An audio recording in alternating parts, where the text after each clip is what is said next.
1998 সালের পরেই প্রথম কুর্সি দখল করলো বিজেপি। গেরুয়া হলো দিল্লির দিল।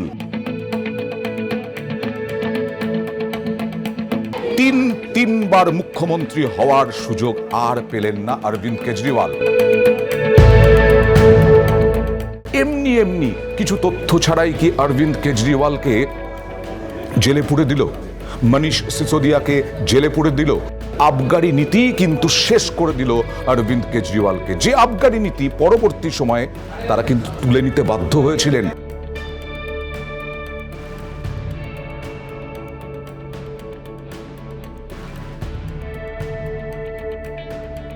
নমস্কার, নিউজ 18 বাংলায় আমি অয়ন।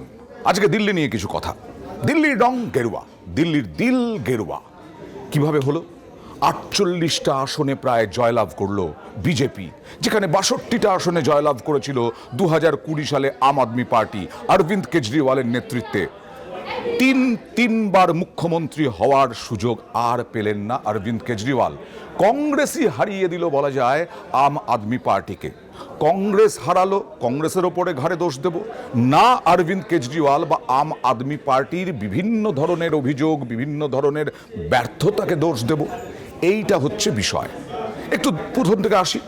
2013 সালে প্রথম ক্ষমতায় যখন আম আদমি পার্টি এলো, আমরা কি দেখলাম?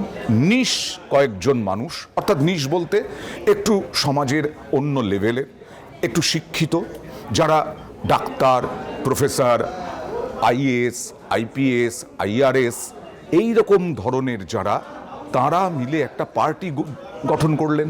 সেই পার্টিটার উদ্দেশ্য কি ছিল? ডাক দেওয়া হলো দুর্নীতি মুক্ত সমাজ, ডাক দেওয়া হলো সাধারণ মানুষের ন্যূনতম যে চাহিদা, সেই ন্যূনতম চাহিদাগুলো পূরণ করবে এই আম আদমি পার্টি। এই আম আদমি পার্টি একেবারে দিল্লিতে জয় জয়কার হয়ে গেল। 2013, 2020 ভালো ভালো লোক, ভালো ভালো মুখ আমরা তাদের দেখতে পেলাম প্রশাসনে, আমরা তাদের দেখতে পেলাম শাসনে, আমরা তাদের দেখতে পেলাম রাজ্য চালাতে। যেখানে মোদি বসে আছেন, অমিত শাহ বসে আছেন, সেই দিল্লির নিচে রাজ্য চালাচ্ছে কারা? এই অরবিন্দ কেজরিওয়ালরা। এই অরবিন্দ কেজরিওয়াল কোথা থেকে উঠেছিলেন? নির্ভয়া কাণ্ড থেকে। তার শিক্ষাগুরুকে আন্না হাজারে, সেই আন্না হাজারের পথ ধরে অরবিন্দ কেজরিওয়াল মুখ্যমন্ত্রী পদে বসলেন। কিন্তু পথটা কি ধরলেন? আন্না হাজারে যে পথে যেতে চেয়েছিলেন সেই পথে কি অরবিন্দ কেজরিওয়াল গেলেন? এই অরবিন্দ কেজরিওয়াল পরপর জিতেছেন ঠিকই, দুবার জিতেছেন, কিন্তু এবার পারলেন না কেন? একটা ফ্যাক্টর যদি হয় কংগ্রেস, অন্য ফ্যাক্টর অবশ্যই অরবিন্দ কেজরিওয়ালের কাছ থেকে কি চেয়েছিলেন মানুষ? অরবিন্দ কেজরিওয়ালের কাছ থেকে চেয়েছিলেন দুর্নীতিমুক্ত সমাজ, অরবিন্দ কেজরিওয়ালের কাছ থেকে চেয়েছিলেন দূষণমুক্ত সমাজ, অরবিন্দ কেজরিওয়ালের কাছ থেকে চেয়েছিলেন আরও অনেক গঠনমূলক কাজ। কিন্তু দেখা গেল সেই পাকে চক্রে, দুর্নীতির পাকেই পড়ে গেলেন অরবিন্দ কেজরিওয়াল। নিশ্চয়ই, অবশ্যই আপের নেতারা বলবেন অভিযোগ কি প্রমাণিত হয়েছে? না, অভিযোগ প্রমাণিত হয়নি। কিন্তু তবুও বলবো, ইডি, সিবিআই এমনি কিছু তথ্য ছাড়াই কি অরবিন্দ কেজরিওয়ালকে জেলে পুরে দিল? মনীষ সিসোদিয়াকে জেলে পুরে দিল? সঞ্জয় সিংকে জেলে পুরে দিল? কোথায়? অরবিন্দ কেজরিওয়ালের আবগারি নীতি। এই আবগারি নীতির জন্য কয়েক হাজার কোটি টাকার দুর্নীতির অভিযোগ উঠেছিল। এই আবগারি নীতি কিন্তু শেষ করে দিল অরবিন্দ কেজরিওয়ালকে, যে আবগারি নীতি পরবর্তী সময়ে তারা কিন্তু তুলে নিতে বাধ্য হয়েছিলেন। তাহলে আবগারি নীতি তুললেন কেন? যদি কিছু না হয়ে থাকে দুর্নীতি, যদি কোনো অভিযোগই না হয়ে থাকে, তাহলে আবগারি নীতি থেকে সরে এসেছিলেন কেন অরবিন্দ কেজরিওয়ালরা? আর সাধারণ মানুষ কি দেখলেন? যমুনা দূষণ, গঙ্গা দূষণ, দিল্লি দূষণ কোনোভাবেই রোধ করতে পারলেন না অরবিন্দ কেজরিওয়াল। আর দুর্নীতির দূষণ, সেই দুর্নীতির দূষণে পাকে চক্রে জড়িয়ে গেছেন উপমুখ্যমন্ত্রী, মুখ্যমন্ত্রী এবং সঞ্জয় সিং সহ আরও বেশ কয়েকজন গুরুত্বপূর্ণ অরবিন্দ কেজরিওয়ালের সঙ্গী সাথীরা। তারপরে এই নির্বাচনে কি হলো? এই নির্বাচনে যে অরবিন্দ কেজরিওয়াল 2020-তেও 21,000-এর অনেক বেশি ভোটে জিতেছিলেন, 4,500-এর বেশি ভোটে তিনি পরাজিত হলেন। 26 বছর পর, 27 বছর পর বলা যায়, একেবারে 27 বছর পর, 1998 সালের পর এই প্রথম কুর্সি দখল করলো বিজেপি। গেরুয়া হলো দিল্লির দিল, দিল্লি হয়ে গেল রং গেরুয়া। কিভাবে? অনেকে বলছেন, রাজনৈতিক বিশ্লেষকরা বলছেন, এবং হিসেবেই দেখা যাচ্ছে কংগ্রেসই আপকে হারালো, কংগ্রেসই আনলো বিজেপিকে।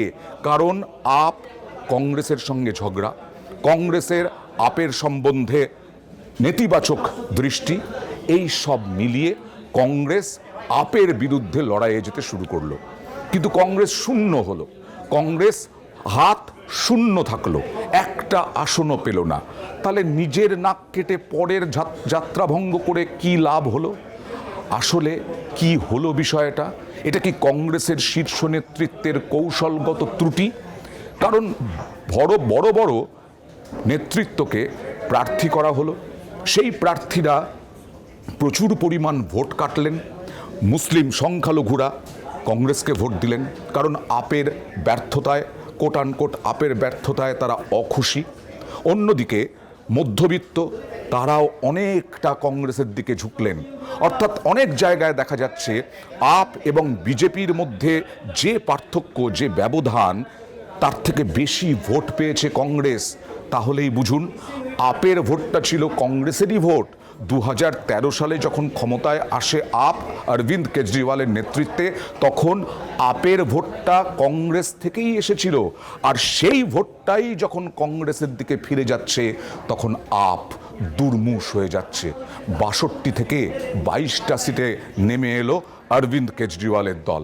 অরবিন্দ কেজরিওয়াল হেরে গেলেন। শুধু তিনিই নন, তার উপমুখ্যমন্ত্রী তিনিও হেরে গেলেন। আর অরবিন্দ কেজরিওয়াল জেলে যাওয়ার পর যাকে মুখ্যমন্ত্রী করা হয়েছিল একমাত্র সেই সলতে জলা শেষ সময়ে, সেই আতিশি তিনি জিতলেন, তিনি একমাত্র জিতলেন। এবার প্রশ্ন, অরবিন্দ কেজরিওয়াল কংগ্রেসের কাছে হারলেন, বিজেপির কাছে হারলেন, অরবিন্দ কেজরিওয়াল নিজে হারলেন। এবার কি থাকবে অরবিন্দ কেজরিওয়ালের পার্টি? কারণ আবার বলছি, এটা কোনো সংগঠন নয়, এটা কোনো পলিসি, নীতি, আদর্শ বলে কোনো কিছু নেই এই দলের ছিল না। একেবারে কয়েকজন মিলে এই দলটা গড়া হয়েছিল। আপ অবশ্যই পাঞ্জাবে সরকার গড়েছে, কিন্তু সেখানেও কংগ্রেসের ভোটটাই টেনেছে। এবার কি হবে? আপ বলে আর কিছু থাকবে? যেখানে নিজেই আপের নেতা যিনি প্রতিষ্ঠাতা, তিনি হেরে গেলেন, তার উপমুখ্যমন্ত্রী হেরে গেলেন, তারপরে কি আপের অস্তিত্ব থাকতে পারে? এই নিয়ে এখন জোর শোরগোল। কারণ অনেক আপ বিধায়ক, এই 22 জনের মধ্যে ফোনাফুনি নাকি শুরু হয়ে গেছে বিজেপি শিবিরে। কারণ বিজেপির কেনা বেচার আর দরকার নেই, বিজেপির যথেষ্ট সংখ্যাগরিষ্ঠতায় আছে, কিন্তু আপের বিধায়করাই এখন চাইছেন যে বিজেপিতে চলে যেতে। এইভাবে কি ভেঙে যাবে অরবিন্দ কেজরিওয়ালের পার্টি? অরবিন্দ কেজরিওয়ালের পার্টি সাড়া জাগিয়েছিল, তারা বিভিন্ন জায়গায় লোকসভায় প্রচুর সংখ্যক আম আদমি পার্টির প্রার্থী দিয়েছিলেন, কিন্তু একেবারে ব্যর্থ হয়েছিলেন লোকসভা নির্বাচনে। সেই লোকসভা নির্বাচনের পরে এবার বিধানসভা নির্বাচনেও একেবারে পুরোপুরি ব্যর্থ। তাহলে কি ফুরিয়ে যাবেন অরবিন্দ কেজরিওয়াল? অরবিন্দ কেজরিওয়াল আজকে বললেন, তিনি স্পোর্টিংলি নিয়েছেন, কিন্তু তিনি বলছেন যে বিরোধী দল হিসেবে গঠনমূলক বিরোধিতা করবেন, মানুষের পাশে সব সময় থাকবেন। কিন্তু তার সেই আশা কি পূরণ হবে? কারণ বিভিন্ন জায়গায় আপকে প্রত্যাখ্যান করা হয়েছে। আপের প্রার্থীরা যদি এবার চলে যান বিজেপিতে, আপের প্রার্থীরা দলবদল করেন, তাহলে অরবিন্দ কেজরিওয়াল কে? অরবিন্দ কেজরিওয়ালের পরিচয় কি থাকবে? অরবিন্দ কেজরিওয়াল আগামী দিনে পাঞ্জাবে ক্ষমতা ধরে রাখতে পারবেন? ভগবন্ত মান সিং, তার সঙ্গে মাঝে মধ্যেই অরবিন্দ কেজরিওয়ালের একটা মতানৈক্য আমরা দেখেছি। সেই মতানৈক্যটা কি বাড়বে? ভগবন্ত মান সিং যদি নিজেই শিবির বদল করেন, তাহলে কি হবে? পাঞ্জাবে ভোট আসছে, সেই পাঞ্জাবে ভোটে আপ এই দিল্লি নির্বাচনের পরে, এই দিল্লি নির্বাচনে ব্যর্থতার পরে আপ কতটা শক্তিশালী থাকতে পারবে পাঞ্জাবেও, এই নিয়েও এখন জোর শোরগোল শুরু হয়েছে, জোর জল্পনা শুরু হয়েছে।